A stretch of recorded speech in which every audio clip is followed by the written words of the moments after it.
তিনি সে আল্লাহ যিনি তোমাদেরকে নির্বাচিত করেন। কুমিল্লাবাসী নির্বাচিত করা হয় যে পদ্ধতিতে, ওর নাম নির্বাচন। কথা বলে না কেন? আজ বিশ্বের বিভিন্ন মোড়লদের কাছে ধারণা দিচ্ছে যারা পালিয়ে গেছে দুই বোন একসাথে, ওনারা এখন বলতে চাচ্ছে যে আমরা নির্বাচিত ছিলাম, আমাদেরকে উৎখাত করা হয়েছে। এটা ব্যাহা মিথ্যা কথা। আপনি নির্বাচিত ছিলেন এই 15 বছরে, শয়তানও বিশ্বাস করে। এমনকি যদি কেউ ঘোড়াকে জিজ্ঞাসা করে, ঘোড়াও হাসছে। একটা কথা বলছে, আমি কথা বলতে পারি না কিন্তু আমি তো হাসতে পারি।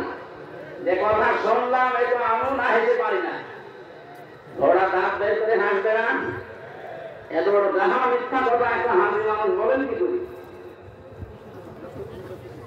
হাসিদের বদনাম হয়ে যায়। এখানে আশা করছে আমরা যেহেতু হাসি, আমাদের গায়ে লাগে কেউ মিথ্যা বললে, মানুষ গালি দেয় সালা পাঁচি। কথা বলে না কেন?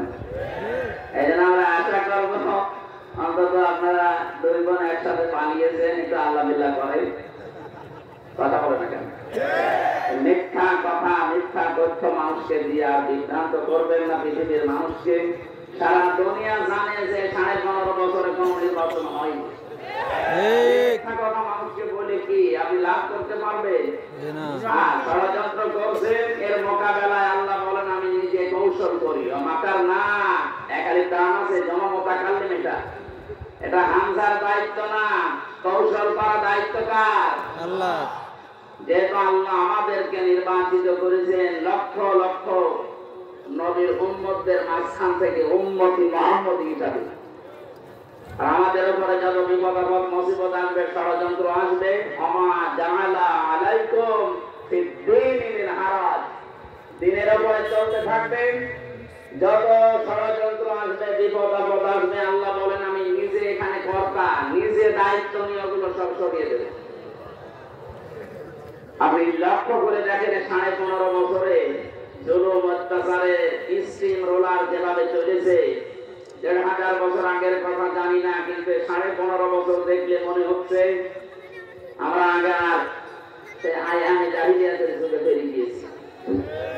এই কঠিন পরিস্থিতি মোকাবেলা করা শুধু আমাদের দ্বারা হয়নি, আল্লাহ নিজে এই বিপদ আপদ সরিয়ে দিয়েছে।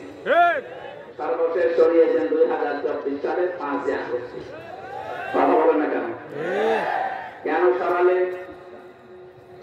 আল্লাহ রাব্বুল আলামিন বলেন ফালাম্মা নাসু মা যুকিরু বিহি ফাতাহনা আলাইহিম আবওয়াবা কুল্লি শাই। সূরা নামের 44 নম্বর আয়াতে আছে, পৃথিবীর মানুষ যখন আমি আল্লাহর আদেশ নিষেধ করে যাই, তখন তাদের বরকতের যা দরজা, শান্তির দরজা, ওগুলো আমি আল্লাহ খুলে দেই।